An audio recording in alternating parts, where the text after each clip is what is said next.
las alas del alma desplegadas al viento. Hola, buenas tardes. Como todos los lunes a las 4 comenzamos Periodismo en Emergencia, este programa que sale por esta radio La Soberana, una radio que me permite, como todos los que me escuchan lo saben muy bien, decir todo lo que pienso, porque es una radio donde uno puede trabajar con la más absoluta libertad. Y yo me la tomo, como ustedes que me conocen lo saben. Hoy hace un calor infernal, así que del tiempo no vamos a hablar. Probablemente también llueva, como suele pasar los lunes, pero acá, bueno, y hoy quiero decirles que ustedes saben que yo en este programa me doy muchos gustos. Y uno de los gustos que me doy, además de la música, es los invitados que tengo la posibilidad de elegir. Y en este caso se trata de un gran artista, un artista fenomenal, para mí el regisseur, o sea, que maneja la puesta en escena de una ópera más importante que tiene nuestro país, un regisseur reconocido en todas partes, que nos ha dado momentos inolvidables en el Colón, en el Teatro Argentino de La Plata, y a quienes lo han seguido por el mundo en muchos teatros del mundo. Estoy hablando de Marcelo Lombardero, a quien conozco desde hace muchos años. Como corresponde a un artista, tiene mucho carácter, por lo cual incluso nos hemos peleado algunas veces, muchas veces, pero a quien realmente todo lo que acabo de decir, él sabe perfectamente que lo pienso y que realmente admiro todas las cosas que hace. Y yo soy una persona que quienes me conocen también saben que admiro muy pocas cosas, respeto y demás, pero admirar es otra cosa. Y voy a pedirles, antes que nada, escuchar el primer tema que yo propuse hoy, porque quiero recordar una cosa por la cual Marcelo Lombardero, que en ese momento integraba el coro del Teatro Colón, de esto hace unos cuantos años, ahora vamos a escuchar, porque gracias a esto wie einen Hohler krachen Wunde, krachen Wunde, krachen Wunde. Oh, und was die Welt hier heimgerennt. Aber wenn sie da hereingekommen wären, ich weiß nicht, ob ihnen sowas grad gefällt. Ach, Brandlaken waren, wo man saß, auf den Tanzboden wuchs das Gras. Und der rote Mond schien durch das Dach. Ne Musik gab's da wurde was geboten für sein Geld. Du magst die Musik von damals nach.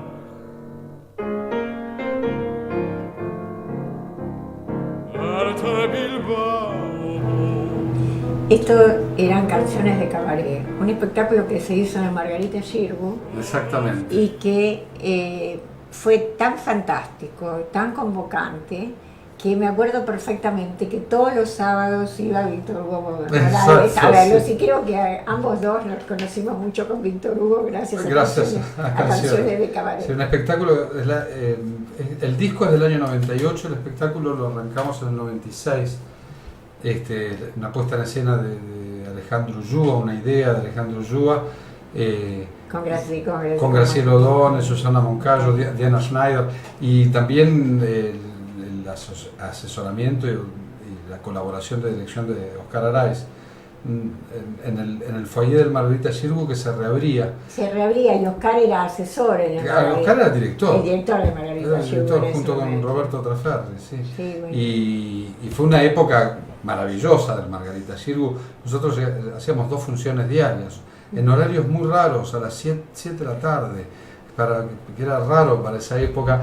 Y además había un vacío de propuesta. En esa época no había mucha propuesta como ahora. Que hay muchísimas. Una explosión, ¿no? Sí. Después de la crisis del 2001, increíblemente, ¿no? Hubo una explosión. De la ópera, ¿no? Sí, de del la ópera del espectáculo en general. Y ahora yo veo un franco retroceso, digamos. Sí. Ahora vamos a hablar complejo. Pero bueno, ese espectáculo marcó una época, marcó una tendencia. A mí también me abrió mucho conocimiento en otros ámbitos que no eran el de ópera, porque digamos era un espectáculo que hablaba a otros géneros y a otro público. Y una suerte de café concert, pero de más nivel, hablando... Era un café concert con una música que, bueno, que se había escuchado poco por esa época, bueno, ahora ya no parece ninguna novedad, pero en ese momento era toda una cosa rara escuchar música de cabaret de entreguerra. Y hecho por cantantes de ópera, ¿no? Que esto Y hecho por, otro por ingrediente. cantantes de óperas en una cercanía absoluta y una complicidad absoluta con el público. Yo me sentaba en una mesa y cantaba al lado de la gente, le robaba la botella de la copa de champagne, y contando una historia desgarradora de rufianes, de putas, de refugiados. Era lindísimo. Era muy lindo. Yo creo que luego de ese espectáculo, vos hiciste otros espectáculos muy lindos, el de las Teatrils y demás, pero ese espectáculo ha quedado como un momento así especial. Fue una apertura, digamos, y una cosa absolutamente revolucionaria, renovadora. Sí, yo hice un espectáculo, homenaje a ese espectáculo, digamos, que se llamaba Bromas y Lamentos, en otro sentido, con otra onda, pero también sucedía, en este caso sucedía en un bar, sí. no en un foyer de un teatro. Sí, en un por bar. eso, pero digamos, eran dos cosas distintas. Que para todos nosotros fue algo diferente, además. Sí, yo creo que en ese sentido fue una cosa muy distinta ese espectáculo, y para mí fue fundacional en muchos aspectos, no solamente para el éxito en sí, sino en aprendizaje, en empezar a pensar, de hablar a otra gente. Digo, yo tengo la necesidad imperiosa de hablarle al público en general y no al público melómano. Yo me preocupo no me interesa hacer hincapié en que existe un público melómano. Si existe, yo creo que ya eso está en franco retroceso, si existe algo parecido al público melómano tradicional. Entonces, digamos, lo que yo hago tiene que siempre impactar en el público, en la gente, no en un público de especialistas. Y lo lográs. Bueno, es un grano de arena en un desierto muy grande, digamos, en este momento, sobre todo de propuestas, no solamente aquí. No. Yo creo que la falta de propuestas son en todos lados, pero vos tuviste la posibilidad de hacer grandes propuestas en el Colón, propuestas importantes, estrenaste cosas increíbles, sí, y con mucho éxito. Sí, y también debemos decir, vos hablas del Colón, pero nosotros tenemos un pasado juntos también en el Teatro Argentino. Pero quería decir, yo creo que hay como una cosa, vos empezás a hacer cosas en el Colón, digamos, en la ópera de cámara, después en el escenario grande, que son todos hitos. En el centro de experimentación. Centro de experimentación, sí. es decir, empezás y haces una cosa... Sí, tuve muchas oportunidades también. Yo tengo que agradecer, oportunidades, y a veces oportunidades que tuvieron que ver con la crisis, ¿no?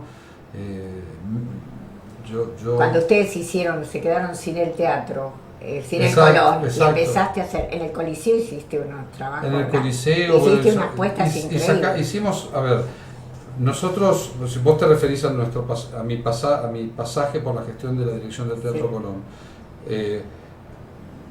una cosa que es importante, y a mí me parece muy importante, y que siempre recalco, es que, y que a mí me pareció importante, que yo formaba parte de un equipo de dirección del Teatro Colón, y lo que hicimos, lo pudimos hacer porque éramos un equipo de trabajo, donde cada uno sabía específicamente lo que tenía que hacer, y ahora como está tan de moda hablar de los mejores equipos de la historia, yo me sentí parte de uno de los mejores equipos de la historia. Uno de los mejores equipos. En un momento muy complicado para el teatro, donde el teatro corría mucho peligro.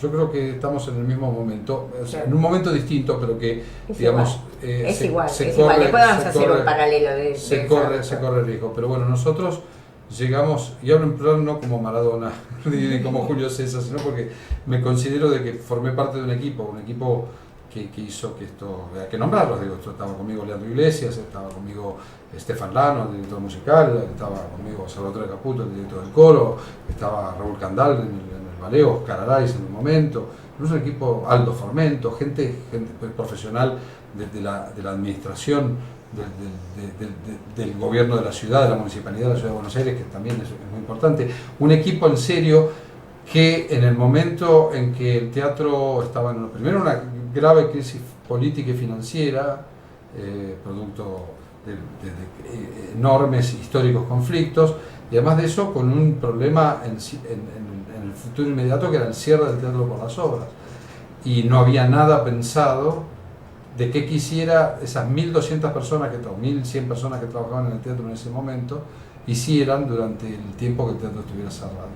Y así fue que, bueno, con este equipo salimos a inventar un teatro en gira. El maestro Guillermo Bricio, un gran amigo y colaborador, que inventó esta idea de tener un teatro en gira, y ahí, durante el año 2007, que el teatro estuvo cerrado, teníamos el teatro trabajando en 5 o 6 sedes. Y eso, en principio, yo creo que demostró dos cosas, que después fueron refutadas, lamentablemente, o mal refutadas, ¿no? En este sentido. Nuestra postura, porque había dos posturas, una postura de que el teatro tenía que estar cerrado y con el personal licenciado. Nuestra postura era totalmente distinta. Nuestra postura era decir, no es posible pensar un teatro cerrado con el personal parado, porque en principio hay dos cosas que nosotros teníamos en claro. Un teatro no es un edificio. Un teatro es lo que hace y lo que se produce y lo que la gente hace. Entonces puede haber... Que si además tenés un edificio como ese, que son bueno, los 4 sí. mejores del mundo... Bueno, eso es otra cosa. A veces es una maldición ser tan bonita. Sí. ¿No? Sí. No es mi caso, pero digo, esta es una cuestión porque todos quieren poseerla. Claro. Desde la gente que se quiere casar hasta... No me saques el tema del casamiento. Porque hasta artistas, digamos, devenidos en decadencia para hacerse unos dolaritos en gira. Sí. Todo el mundo quiere besar a esa novia, y la verdad es que a veces habría que dejar a la chica en paz, te hablo del Teatro Colón, y que haga lo que tiene que hacer. Y para lo que fue creado. Pero bueno, esa era nuestra idea, por eso y fuimos exitosos en ese sentido. Después, bueno, la devastación no fue solamente con el Teatro Colón, la devastación fue... pero quería referirme a las dos cosas que vos montaste en el Coliseo. ¿Qué ópera montaste? Wozzeck. Claro. Yo monté Wozzeck en el Coliseo y había hecho una reposición del Emperador de la Atlántida. Que el Emperador de la Atlántida había sido uno de los grandes éxitos. Exactamente. Una maravilla. El texto, haber rescatado ese texto, esa música, una obra que escrita en un campo de concentración, y que la gente la recibía y la entendía, y fue tan talentoso. Lo que vos decías antes, vos hiciste siempre cosas que aparentemente eran muy difíciles de comprender, que la gente comprendió gracias a lo que vos hiciste, o sea, gracias a tu puesta. Y además quiero decir que no solo te contentaste con ser vos y más allá de los equipos, sino que te diste tiempo para generar herederos, cosa que poca gente talentosa hace. Y Rita Cosentino, ¿cómo se llama?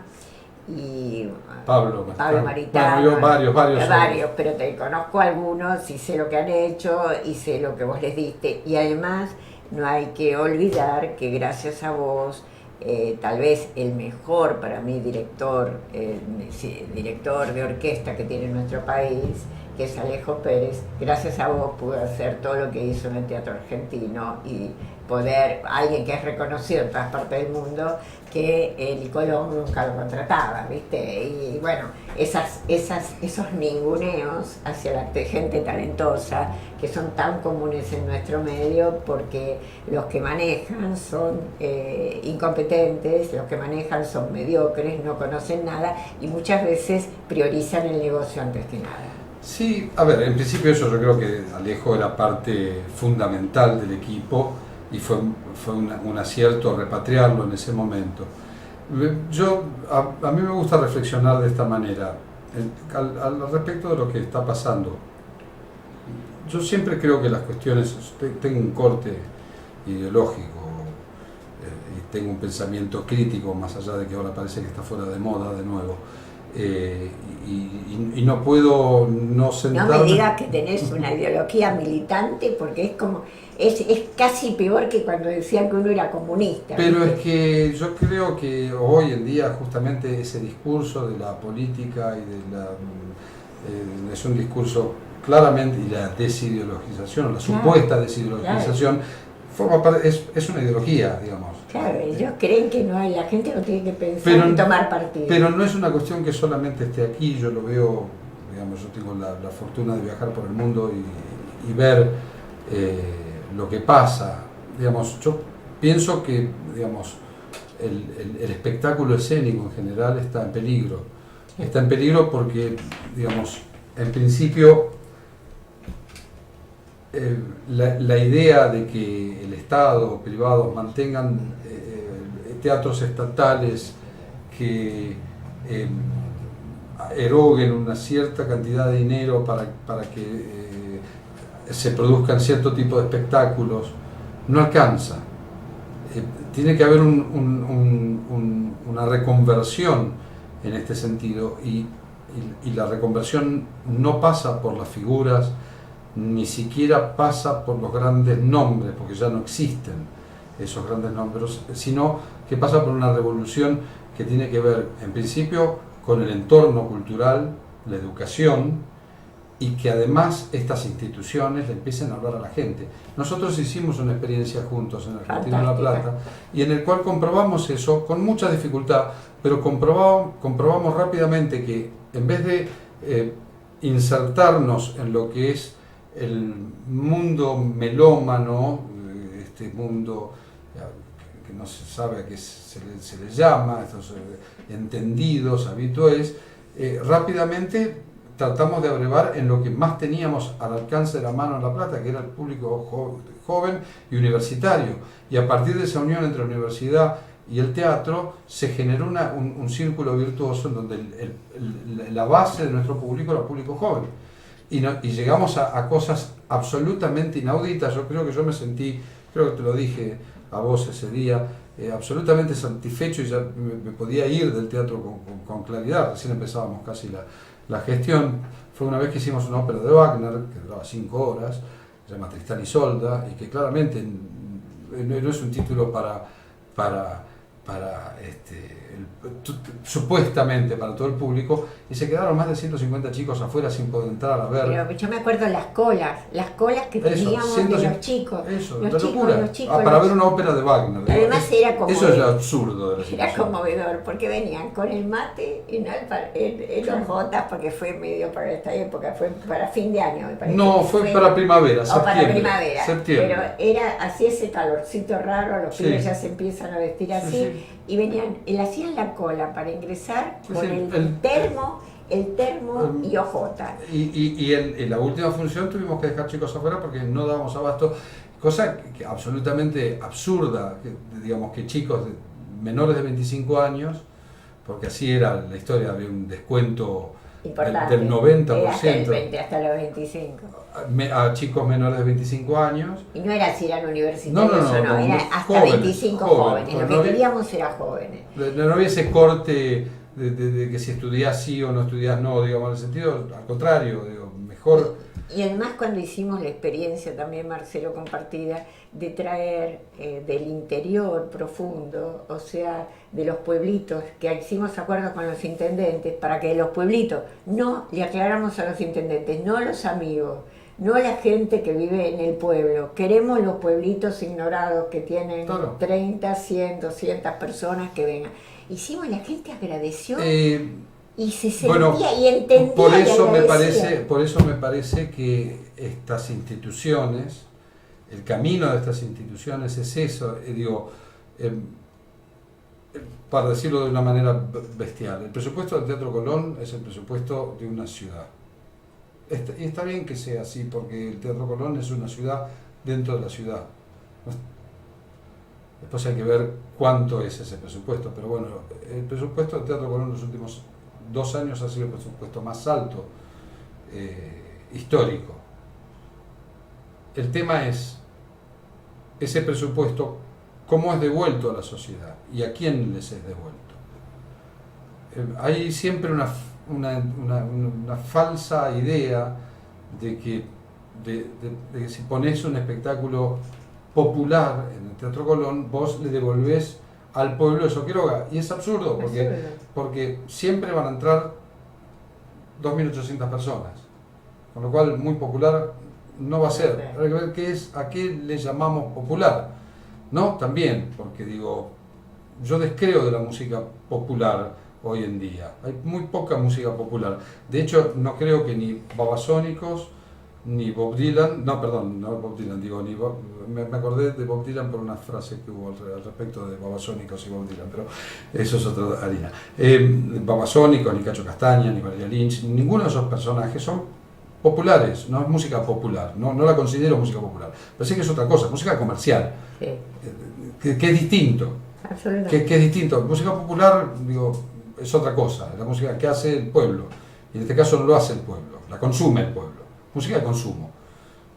Entonces, y no está mal ni está bien, yo no estoy haciendo Pero un no juicio está- de valor Pero al no es respecto. paraíso que está el juego. Yo creo que no, o por lo menos habría que blanquearlo. ¿Me entendés? A que el teatro se transforme en una sala multifunción, que ese es el peligro. Y en realidad se desnaturaliza la cuestión, porque el teatro, en realidad, como decíamos al principio, es lo que produce y la gente que lo produce. Ahí hay una cantidad de gente especialista en hacer un cierto tipo de arte. Nos guste más, nos guste menos, sea productivo o improductivo. La discusión está darla, bueno, ¿para qué sirve ese arte? ¿Para quién sirve ese arte? ¿Y a quién se lo da? No alcanza a componer, digo, a la No. Mona Jiménez en el Colón. No. También puede pasar. Pero no digo, sirve. pero se va la Mona y sigue igual, Pero digo, no no sirve, pasa nada. no sirve. Lo que hay que hacer, que más gente, hacer los famosos abonos que había para jóvenes en una época, traer Sí, chicos de un las escuelas. proyecto, un gran proyecto que abarque, digamos, otros aspectos y que le dé acceso a la mayor cantidad de gente posible a ese arte que Sí, se... sí. Digo, Yo me porque la acuerdo- discusión, en definitiva, la discusión de estos lugares, bueno, esto se traduce lo mismo al Teatro San Martín, ¿no? A un teatro de prosa, ¿no? O a una compañía de danza.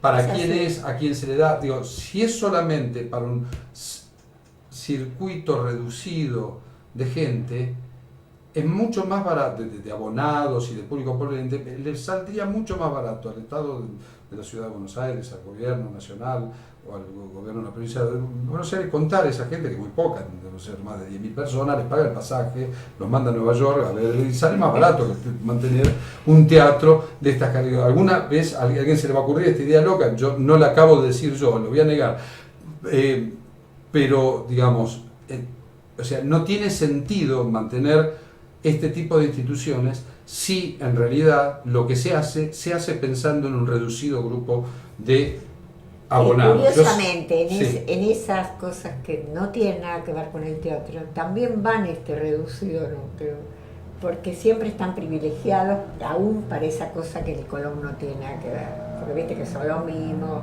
son entradas muy caras. Y, Bueno, este es el punto. Este es el punto.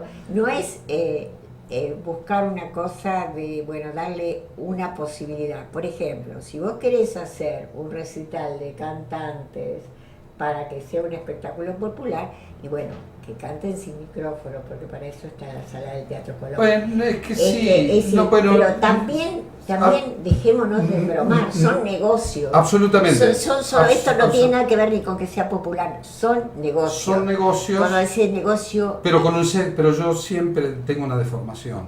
¿Qué voy a hacer? Yo creo que son negocios, pero tienen un sesgo ideológico. desde ya, pero escúchame, ¿qué sesgo ideológico tiene traer a Al Pacino a hacer ese bochorno? No, eso fue un negocio, supongo Bueno, que fue un eso es negocio. solamente un negocio. Supongo que fue un negocio. Yo tuve la suerte de denunciarlo y tengo testigos mucho antes de que ocurriera. Porque había un antecedente lejano que fue cuando al Coliseo trajeron a Anthony Quinn, Sí. que fue un bochorno, Bueno, tan recuerdo. bochorno que hasta él pidió Recuerdo. disculpas. Recuerdo. Ahora, si vos a alguien que dice que va a hacer interactuar con el público, acepta en el contrato primero hablar de sus películas más conocidas a O quien sea, le interesa. no hay pero manera de interactuar con el público en una sala de de 2.500 personas. Es No hay imposible. manera, ¿no? Pero además, si vos en el contrato aceptaste que después de la función vas a estar en el Salón Dorado sacándote fotos con los que pagaron el VIP, ya de por sí es un bochorno. Y habla de un bochorno en el cual el artista, por supuesto, actor, ni siquiera es un artista, se complicó, porque si firmó eso, se complicó. Bueno, sí, qué sé yo, digo, por ahí estará pensando en su jubilación. A mí es un gran actor,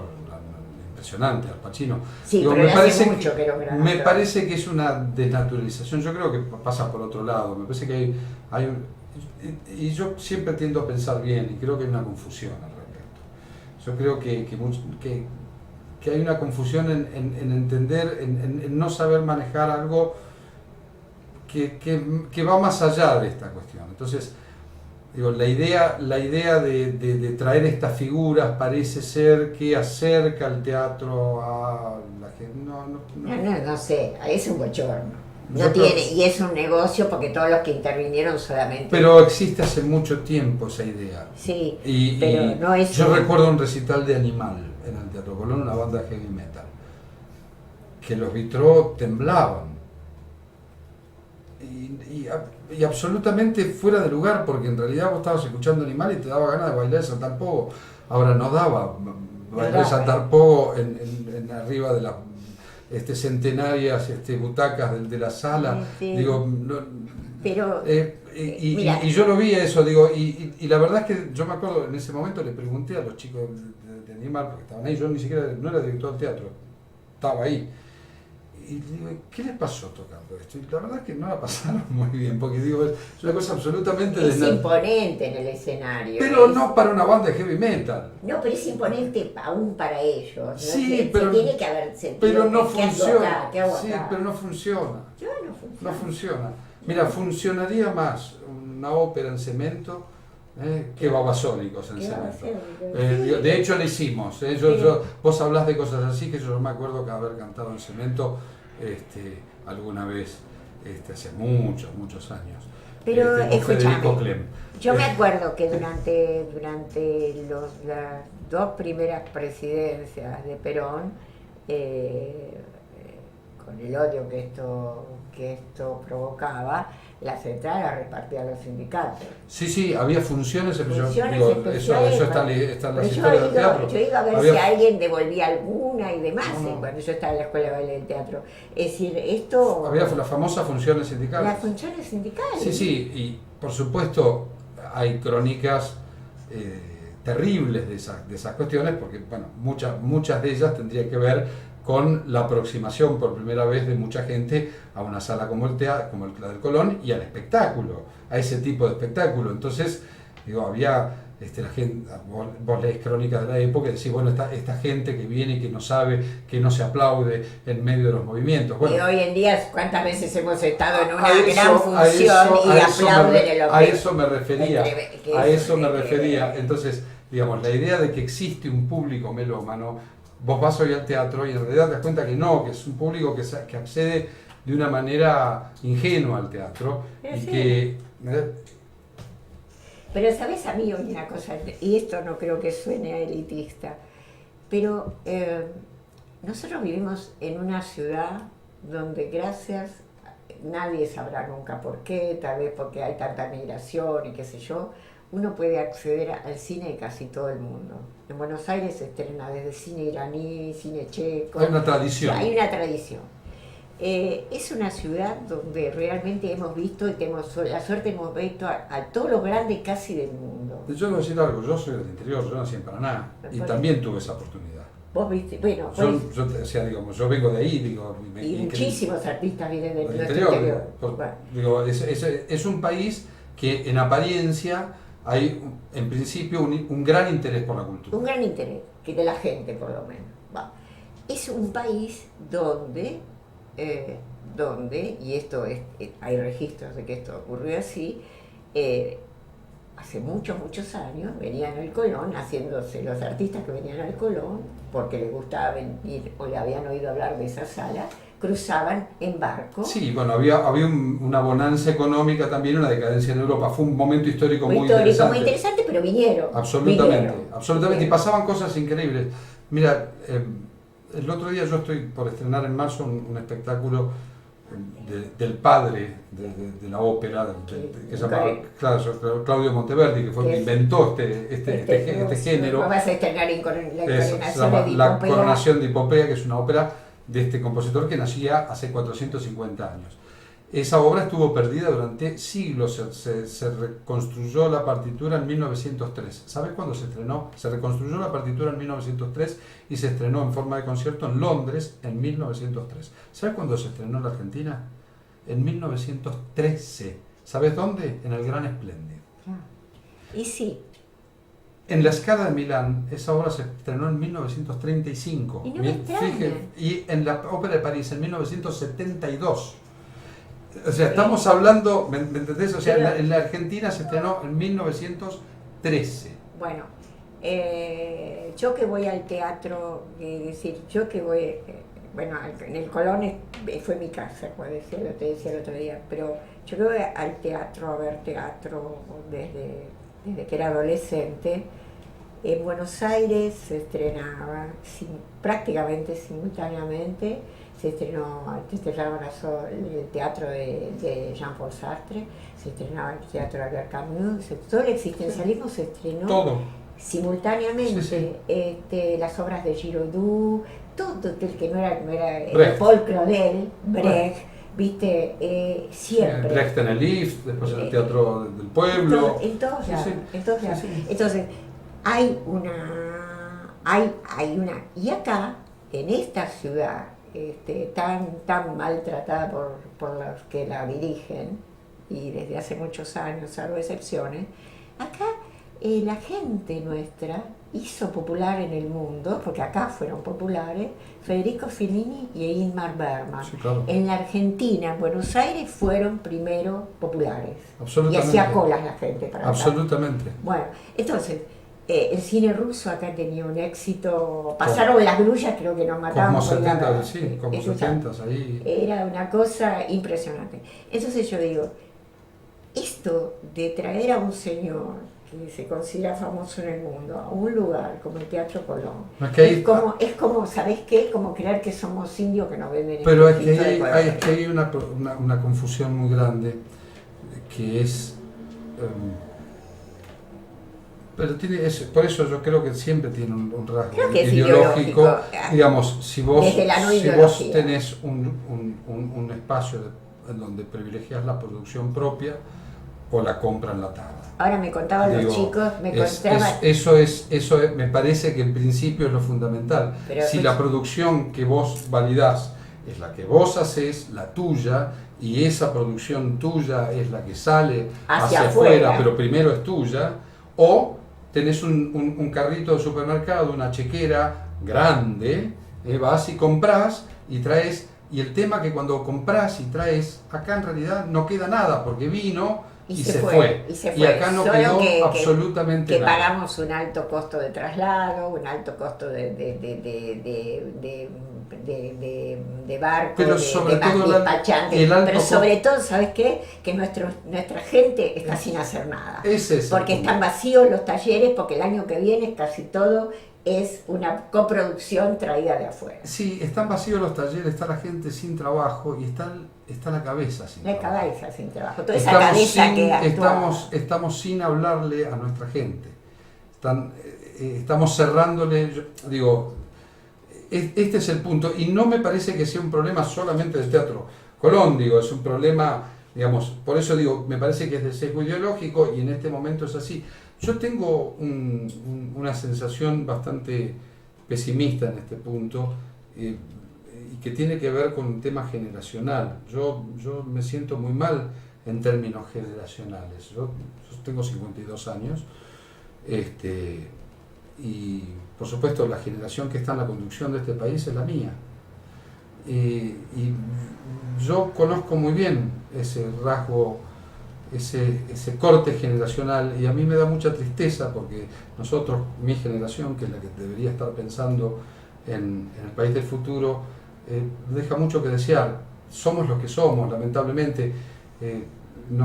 Nacimos entre dictaduras. Yo nací en el 64, ya estaba Onganía por ahí, tuve una primavera ahí chiquitita y después fue la dictadura. Crecí, hice la primaria, terminé la primaria durante el Mundial 78 más o menos, por ahí arrancaba la secundaria, hice el comienzo de la secundaria, hice toda la secundaria durante la dictadura, hice el servicio militar en las primeras elecciones, no pude votar, o sea que salí a la civilidad en la primavera alfonsinista, pero duró un suspiro, y crecí siendo joven durante el menemismo. Había que hacer mucho esfuerzo para escaparle a esa idea del neoliberalismo y de esa construcción tremenda. Yo tengo en ese sentido una especie de dolor generacional. Que para terminar esta idea, que por supuesto cuando miro hacia abajo me da una esperanza maravillosa, porque yo tengo una hija de 25 años y tengo una hija de 12, y los veo que vienen con otra cabeza, y eso da una gran esperanza.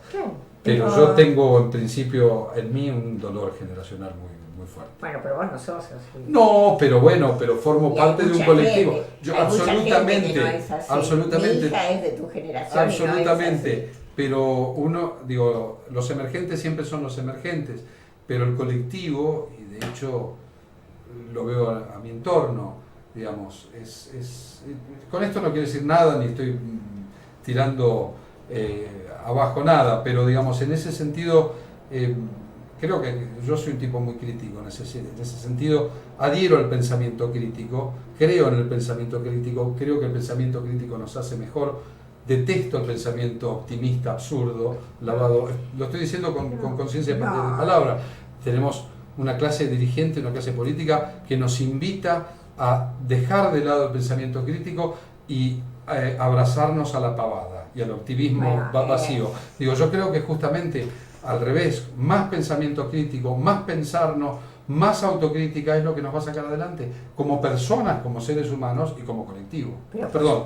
Pero por supuesto, yo comparto totalmente con vos. Yo creo que si uno mira la realidad de lo que nos está pasando en este momento, del país que nos están construyendo, tenemos que, yo me siento a llorar un rato por día en mi casa, ¿viste? Y yo tengo que ponerme un guinche así para salir a tratar. A mí lo que me duele es que sean tipos de mi edad. A mí me duele, a mí te voy a decir lo que me duele.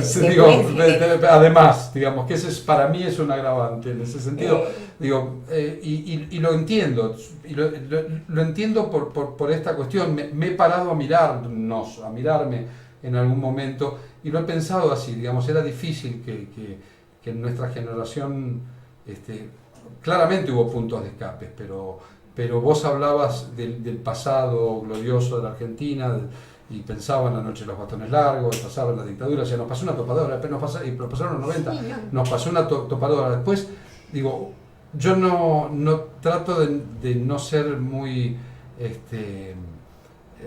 sentimental en este aspecto, pero sí entiendo de que, son ciclos.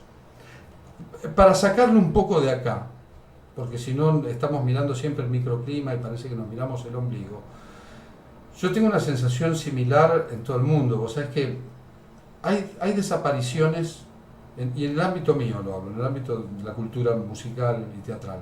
Hay desapariciones que son invalorables. Viste que dicen a veces que el cementerio está lleno de imprescindibles. No, hay gente que es imprescindible.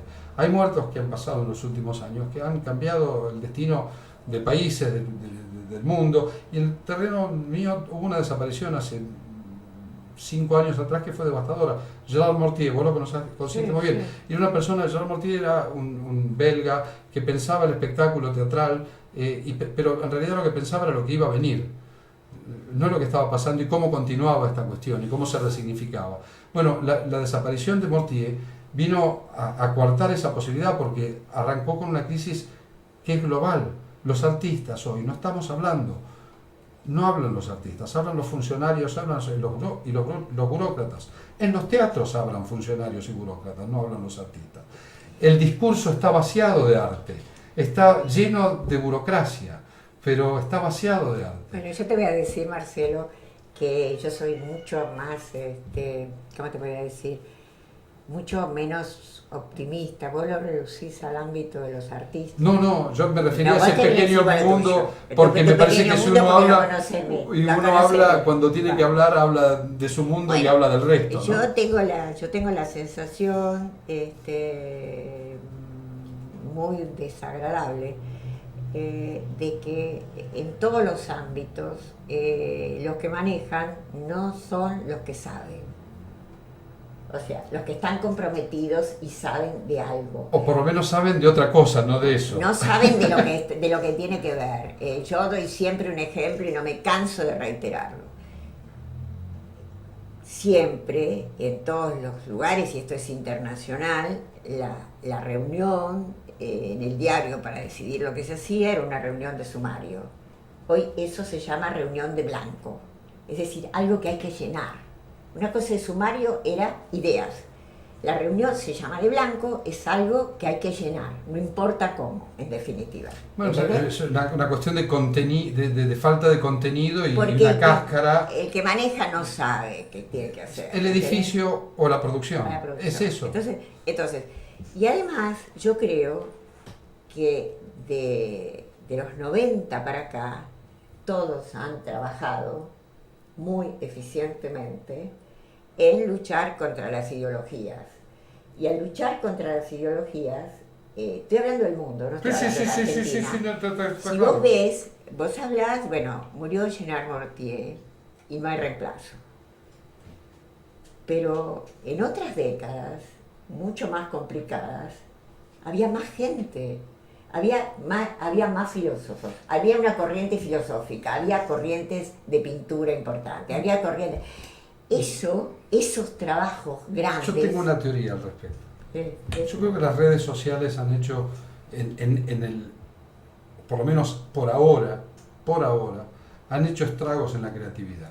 Eso es la trampa, la gran trampa. Digamos, hasta que de alguna manera van a necesitar en algún momento un escape y la misma red social el mismo ser humano va a crear un anticuerpo contra esto, yo tengo esa esperanza. Pero en este momento digo, la cosa está tan globalizada y además está tan mentida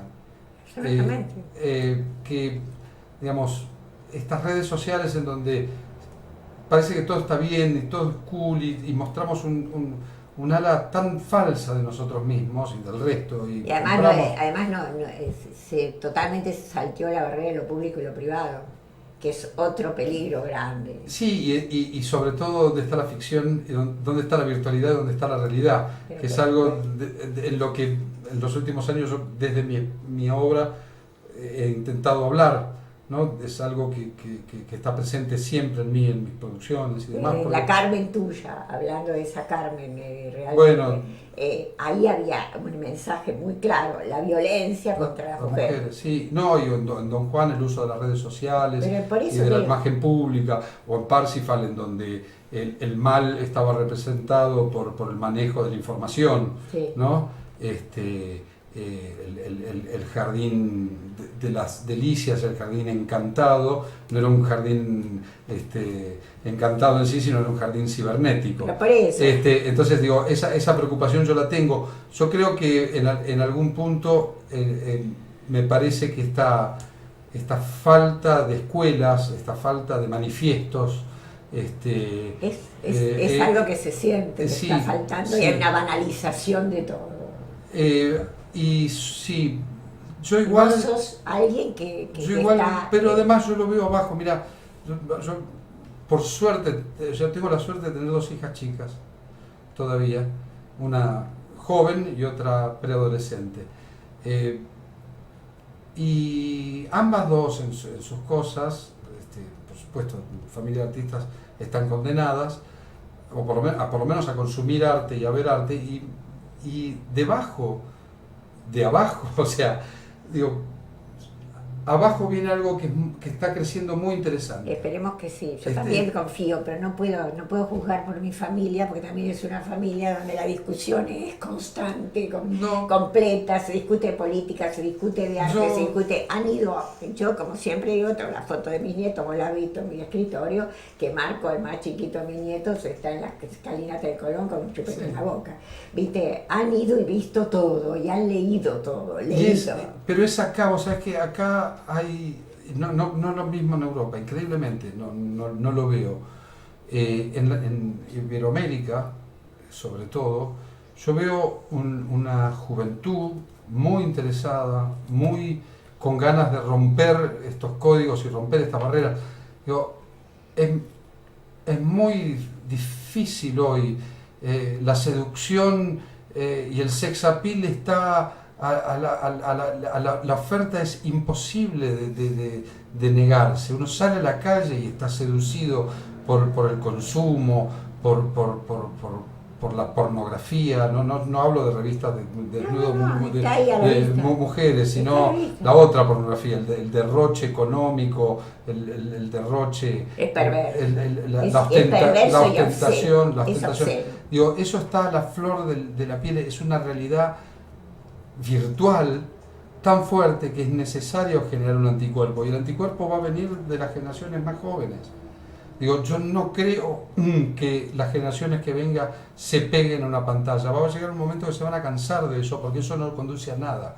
Ojalá sea rápido. Yo creo que la revolución en ese sentido, digamos, en sentidos estéticos, en sentidos de mirada, por supuesto se tiene que resignificar, porque no es lo mismo. El ser humano ha cambiado muchísimo en los últimos 30 años. Pero yo creo que abajo, en este lugar del mundo, hay una esperanza enorme. Bueno, espero que sea así. Espero que... Me alegra mucho que hayas estado con nosotros. No, gracias por invitarme, gracias por dejarme hablar. ¿Dónde lo dice uno? Bueno, este espacio es esto es este espacio, y esto es lo que compartimos con nuestros invitados. El hecho de poder decir estas cosas, porque creo que yo confío mucho en decir estas cosas. Creo que hay mucha gente que además que las está esperando, que necesitan escuchar un discurso de gente que es honesta y que dice lo que piensa y lo que siente en estos temas que son la parte de la esencia de las personas, ¿no? A mí me parece que es un momento complicado del mundo, muy complicado el mundo, con una Europa que no sabe para dónde ir, con una encrucijada en el gran imperio, ¿no? Hacia dónde va, y que nos toma a nosotros en un momento de una transición a nuestro continente, ¿no? Pues ya es imposible mirarnos a nosotros solos, no hay manera de mirarnos a nosotros solos. No, es lo que están haciéndonos en todo el continente. Sino que, digo, es un momento complicado, pero yo creo que la gente finalmente va a entender lo que hay que hacer. Va a haber una salida que quizá, nunca se sabe cuál es esa salida, pero hay cosas que han quedado, las cosas que quedan con mella, que te dejan una huella, no se olvidan más. Vos te acordás de las funciones sindicales del Perón, mira vos. Bueno, yo soy muy mayor. Mira dónde estás. Bueno, pero hay que ver qué le pasa a esos chicos menores de 25 años que hacían colas para ver Tristán y Isolda dentro de un par de años, a ver dónde están. Bueno, y ahora vamos a despedirnos de Marcelo Lombardero precisamente con la obertura de Tristán y Isolda, que tanto nos gusta escuchar, y que le decimos gracias, Marcelo, gracias por haber estado, gracias, sabes lo que te quiero.